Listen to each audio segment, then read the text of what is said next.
মাছে ভাতে বাঙালি, আর বাঙালির পাতে ইলিশ মাছটা সবচেয়ে বেশি যায়। হ্যালো এভরিওয়ান, কেমন আছেন সবাই? আশা করি সবাই খুব ভালো আছেন। তো যা বলতেছিলাম, মাছে ভাতে বাঙালি, বাঙালির পাতে মাছটা এখন কতটা উঠে এটা বাঙালির ঘরে ঢুকলে বোঝা যায়, রান্নাঘরে বিশেষ করে বা খাওয়ার টেবিলে। আজকে আমাদের বাজার নিয়ে আসছিল কয়েক রকমের মাছ, তারপরে সাথে একটা ইলিশ মাছও নিয়ে আসছে। তো ভাবলাম যে আপনাদের সাথে সেই ইলিশ মাছটা নিয়ে কিছু কথা বলি, ইলিশ মাছটা দেখাই, কত দাম দিয়ে ইলিশ মাছটা কিনা হলো। আর আমরা আসলে এই যে মাছে ভাতে বাঙালি বলি, সেটা আমাদের সাথে এখন কতটা যায়। কারণ এখন প্রত্যেকটা মাছের খুব দাম। শুধু মাছ বলবো কেন, প্রত্যেকটা জিনিসেরই খুব দাম। বাঙালি যে খেয়ে পরে বেঁচে আছে সেটাই কিন্তু অনেক বেশি, বিশেষ করে আমাদের মতো মধ্যবিত্ত ফ্যামিলিগুলোতে।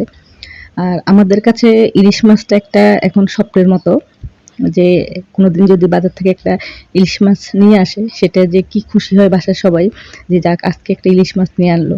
তো আমাদের বাসায় একটা ইলিশ মাছ নিয়ে আসছে আজকে। মাছটার ওয়েট হবে 650 গ্রাম। এই 600 গ্রাম মাছটার দাম নিচ্ছে 800 টাকা। আপনি বোঝেন 650 গ্রামের একটা মাছ, এটা একদিনেই হয়ে যায়। কারণ এই মাছটা কাটার পরে দেখা যায় এটার মধ্যে 4টা 5টা পিস হয়, মানে লেজ আর মাথা বাদ দিয়ে। তো সেটা দেখা যায় একবেলা একজন এক পিস মাছ যখন খেতে চায়, তাকে তো আমি ভেঙে একটু দিতে পারি না।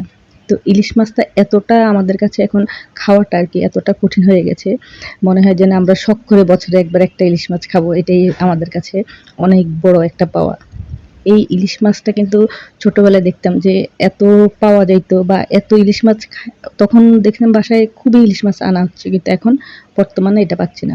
হয়তো অনেকে ভাববে যে ইলিশ মাছের দাম কেন, আসলে কিন্তু ইলিশ মাছের দাম, ইলিশ মাছ এমনিতে পাওয়া যায় কম, ধরা হয় কম, তারপরে দেখা যায় এখন মানুষও তো অনেক বাড়ছে আগের তুলনায়, যার জন্য ইলিশ মাছটার এখন দাম বেড়ে গেছে।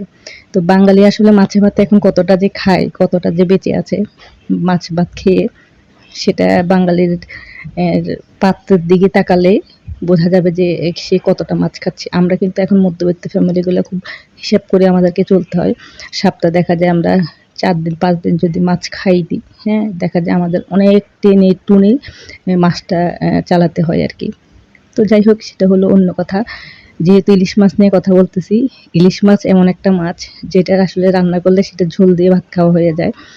আর আগে ইলিশ মাছ রান্না করলে দেখা যাইত যে কত, মানে ২-৩ বাড়ি নাকি এটার ঘ্রাণ বের হইতো।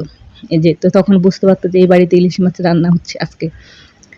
তো আমি আজকে ইলিশ মাছটা আনার পরে এটাকে সাধারণত একটু সরিষা বাটা দিয়ে রান্না করি, কিন্তু আজকে একটু পেঁয়াজ বাটা দিয়ে রান্না করলাম। কিন্তু রান্না করতেছি সরিষার তেল দিয়ে। আর এই রেসিপিটা বলার মতো কিছু না, আমি জাস্ট ইলিশ মাছ একটু পেঁয়াজ বাটা, হলুদ, মরিচ, লবণ দিয়ে হাতে মেখে তারপরে বসিয়ে দিয়েছি সাথে সরিষার তেল দিয়ে। আর নামানোর আগে কিছুটা সরিষার তেল দিয়ে তারপরে নামিয়ে ফেলবো। ইলিশ মাছের সাথে সবচেয়ে বেশি যে ভালো যায় সরিষার তেল, সরিষা বাটা। এটা যারা আমরা বাঙালি আমরা সবাই জানি। আর ইলিশ মাছে পেঁয়াজ রসুনটা না খাওয়াই ভালো, কিন্তু আমি আজকে পেঁয়াজ বাটা দিয়েই করলাম। কিন্তু রসুন বাটা আমি কখনোই ইলিশ মাছে ব্যবহার করি না। তো হাতে মেখে ইলিশ মাছটা করে নিয়েছি। আর এখানে ইলিশ মাছের মাথাটা দিয়ে মিষ্টি কুমড়া রান্না করতেছি। তো সেটাও রান্না করে ফেললাম। ইলিশ মাছের মাথা দিয়ে কচুর শাক, মিষ্টি কুমড়া, পুঁই শাক, মানে ইলিশ মাছ দিয়ে যে কোনো তরকারি আপনি রান্না করবেন সেটাই খেতে ভালো লাগে। তো আজকে আমি এই সামান্য ছোট্ট একটা ভিডিও আপনাদের সাথে প্রেজেন্ট করলাম ইলিশ মাছ নিয়ে। সবাই কিন্তু অবশ্যই কমেন্ট করে জানাবেন যে কার কাছে ইলিশ মাছ খেতে ভালো লাগে। আর আমাদের মতো মধ্যবিত্ত ফ্যামিলিগুলার এখন সাধ্যের বাইরে চলে গেছে, তারপরেও চেষ্টা করি। আর আমার ভিডিওটা কেমন লাগলো অবশ্যই জানাবেন। আল্লাহ হাফেজ।